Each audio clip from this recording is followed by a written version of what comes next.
العالمین والصلاة والسلام على سید الانبیاء والمرسلین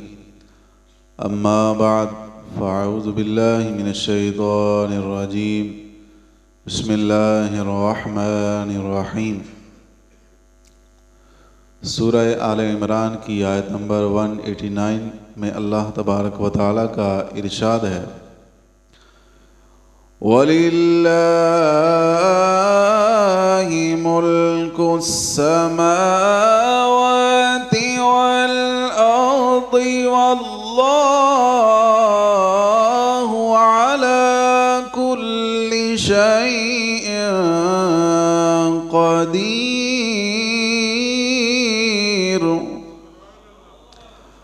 اور اللہ ہی کے لیے آسمانوں اور زمین کی بادشاہی ہے اور اللہ ہر چیز پر قادر ہے۔ اس آیت میں اللہ تبارک و تعالیٰ نے ان گستاخوں کا رد کر دیا جنہوں نے کہا تھا معاذ اللہ کہ اللہ فقیر ہے۔ ان کے رد میں فرمایا گیا کہ جو زمین و آسمان کے دائرے میں آنے والی ہر چیز کا مالک ہے اس کی طرف فقیری کی نسبت کرنا یہ کیسے عقل مندی کی بات ہو سکتی ہے؟ اللہ فقیر نہیں بلکہ اللہ تو زمینوں اور آسمانوں کا بادشاہ ہے۔ یہاں ہم اللہ تبارک و تعالیٰ کی عظمت پر ایک حدیث قدسی سنتے ہیں جو کہ اسی آیت کی تفسیر میں ہے۔ اس سے رب تبارک و تعالیٰ کی شان بڑی کمال درجے کی ظاہر ہوتی ہے۔ حضرت سیدنا ابو ذر رضی اللہ تعالی عنہ سے روایت ہے، نبی کریم رؤوف الرحیم صلی اللہ تعالی علیہ وسلم نے فرمایا، اللہ ارشاد فرماتا ہے، اے میرے بندو، میں نے اپنے اوپر ظلم کو حرام کیا ہے اور میں نے تمہارے درمیان بھی ظلم کو حرام کر دیا، لہذا تم ایک دوسرے پر ظلم نہ کرو۔ پھر فرمایا، اے میرے بندو، جسے میں ہدایت دوں اس کے علاوہ تم سب گمراہ ہو، اس لیے تم مجھ سے ہدایت طلب کرو، میں تمہیں ہدایت عطا فرماؤں گا۔ اے میرے بندو، جسے میں کھلاؤں اس کے سوا تم سب بھوکے ہو، تو مجھ سے کھانا طلب کرو، میں تمہیں کھلاؤں گا۔ اے میرے بندو، جسے میں لباس پہناؤں اس کے علاوہ تم سب بے لباس ہو، لہذا مجھ سے لباس مانگو، میں تمہیں لباس پہناؤں گا۔ اے میرے بندو، تم سب رات دن گناہ کرتے ہو اور میں گناہ بخش دیتا ہوں، تم مجھ سے بخشش طلب کرو، میں تمہیں بخش دوں گا۔ اے میرے بندو، تم کسی نقصان کے مالک نہیں ہو کہ مجھے نقصان پہنچا سکو، اور تم کسی نفع کے بھی مالک نہیں ہو کہ مجھے نفع پہنچا سکو۔ اے میرے بندو، تمہارے پہلے اور آخری، تمہارے انسان، تمہارے جن، تم میں سے سب سے زیادہ متقی شخص کی طرح ہو جائیں تو میرے ملک میں کوئی اضافہ نہیں کر سکتے، یعنی سارے کے سارے ہی اللہ کے فرما بردار ہو جائیں تو اللہ تبارک و تعالیٰ کی بادشاہی میں وہ کوئی کسی قسم کا اضافہ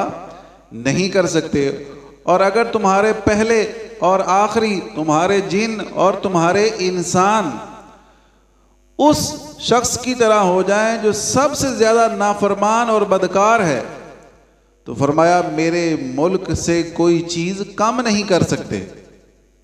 اور اے میرے بندو، تمہارے پہلے اور آخری، تمہارے انسان اور جن کسی ایک جگہ اکٹھے ہو کر مجھ سے سوال کریں اور میں ہر ایک کا سوال پورا کر دوں تو میرے پاس جو کچھ ہے اس سے صرف اتنا ہی کم ہوگا جس طرح سوئی کو سمندر میں ڈال کر نکالنے سے کمی آتی ہے، اس میں اتنی کمی ہوگی۔ اے میرے بندو، یہ تمہارے اعمال ہیں جنہیں میں تمہارے لیے جمع کر رہا ہوں، پھر میں تمہیں ان کی پوری جزا دوں گا۔ تو جو شخص خیر کو پائے وہ اللہ کی حمد بیان کرے،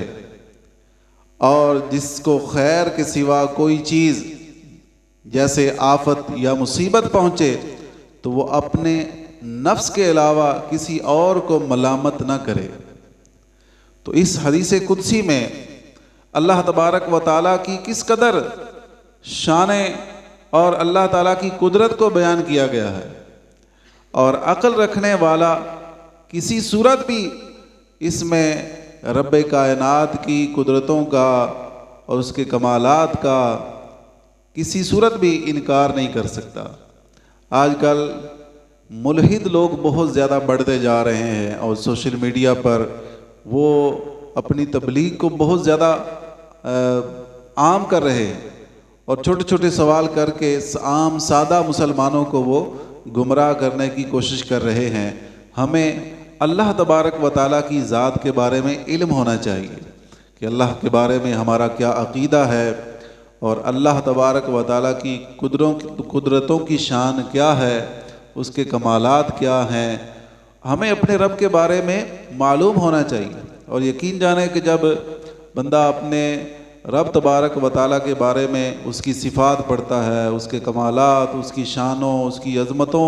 کے بارے میں ہم احادیث اور تفسیر اور قرآن پڑھتے ہیں، تو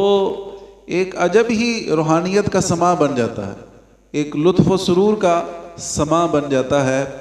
آپ پڑھ کے دیکھیں کبھی اللہ تبارک و تعالیٰ کی شان میں جو قرآن کریم میں آیتیں ہیں جن میں اللہ تبارک و تعالیٰ کی قدرتوں کے کمال کو، اس کی تخلیق کے کمالات کو بیان کیا گیا ہے، بندے کی عقل دنگ رہ جاتی ہے